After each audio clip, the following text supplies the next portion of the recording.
క్రమంగా శివభక్తిలో కుదురుకుని నియమంగా శివాభిషేకం చేయడం అలవాటైందనుకోండి, వాడి ఐశ్వర్యానికి అసలు ఏ విధమైనటువంటి హద్దు ఉండదు.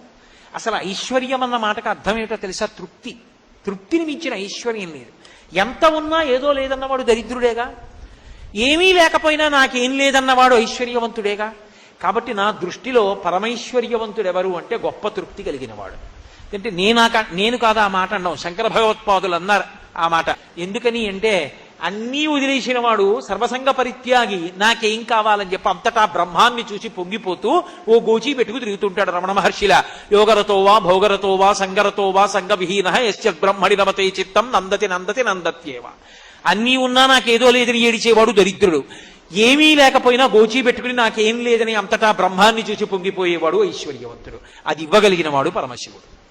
కాబట్టి ఆషాదశమి ఇంకసలు ఆ మాట అన్వయం చేయడం సాధ్యం కాదు. అంత పెద్ద